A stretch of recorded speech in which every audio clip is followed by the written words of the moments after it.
Thank you, Mr. Chairman, and thank you, Mr. Dodaro, and your colleagues for being with us today. I appreciate your years of service, and congratulations on your anniversary of service to our country. And I just want to follow up a little bit on some of the comments that were made with regards to the PPP program. I serve on the Financial Services Committee, and part of this actually comes through some of my subcommittee that we worked a lot with the administration on these programs. And I know that, for instance, the SBA got more money out the door in 14 days than they normally do in 14 years. I mean, that's pretty significant that they were able to do that.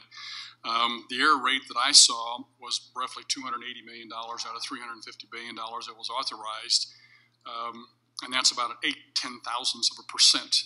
Do you, in your years of experience and analysis, find any other program that can have an error factor of less than 0.8% that's a government program? Yeah, well, I haven't looked at the error factors. Yeah. If it's accurate, okay, if it's accurate, it is a very good record. Yeah, that's the number that came out of from the media, and I think that's the Treasury actually acknowledged that that's roughly what they're having to claw back from businesses that should not have got the PPP. Yeah. But that's a pretty good record of getting out in 14 days that much money, and then only an error factor of 8-10 thousandths. Similarly, with the issue with regards to the stimulus checks going to people who shouldn't get them. You made a comment a while ago about the Social Security's death master file, and it's something that you recommended apparently for a number of years that we Congress have never done. In fact, the Trump administration has proposed in every single budget to give Treasury access to this, and we Congress have not done that. Is that roughly correct? That's correct. And I know Treasury, I've talked to Secretary Mnuchin about this and the head of the fiscal service. So this problem could have been eliminated and alleviated if we Congress had done our job and allowed this to happen in previous years. That's a reasonable hypothesis. Okay, thank you very much for that. Also, your charge here is to figure the pandemic's effect on public health. And I want to follow up on that just a little bit since we had a report in one of the local political magazines here that roughly 65,000 people die as a result per month as a result of the lack of focus on their health care needs due to suicides, opioid abuse, lack of cancer treatments, heart conditions that aren't addressed. You know, New York City even said they didn't do 80% of the brain surgeries that are necessary. Did your report look at this part of the healthcare picture? Because that's about 50% more people dying because of the lack of treatment versus attention on the COVID.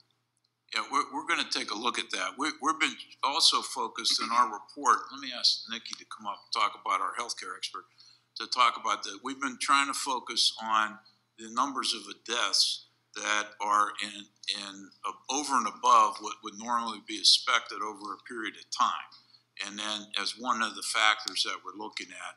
But this issue about the other factors is a very important issue, and so we're going to be looking more about it. Nikki? Very quickly, I've got one more question. Certainly, just it's exact type of indicator that we want to be developing a representative in terms of the impact on public health. Those type of elective procedures, I think people often when they hear elective think it's non-essential, but these are important procedures for people in terms of preventative care. And so we'll be examining how quickly hospitals get back to providing those. Yeah, they said in here 650,000 cancer treatments, about half of them miss their treatment, about 150,000 cases typically discovered each month are not being diagnosed. That's just on the cancer side. One more question before I run out of time here is with regards to, right now there seems to be an increase in the number of cases that are detected. Obviously we're testing more, so you would anticipate more tests, positive tests as a result of that. Have you looked at the percentage of hospitalizations as a result of that and the number of deaths as a result of that? Because you would think if the virus was at its same potency, you would still have the same number of hospitalizations, you would still have the same number of deaths, but anecdotally, that's not happening. Can you verify that, or have you looked at that? We are tracking that information, both it's an important point in terms of watching the number of cases, but hospitalizations as well as deaths, and the percent positive. Those are all indications in terms of the spread.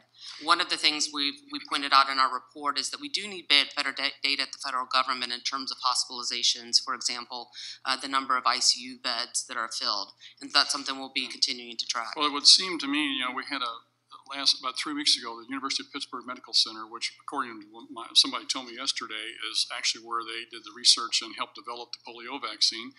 These are the experts of the experts. They said that the virus is losing its potency. It's mutating to a lesser strain, which if we're having more positives, but yet less hospitalizations and less deaths, would seem to indicate that this could be the case. So I think this is a very important point that needs to be made with regards to the media is only telling you that the cases are increasing, but it doesn't tell you that the deaths continue to go down and hospitalizations continue to go down, as well as most hospitals still have capacity to take care of that.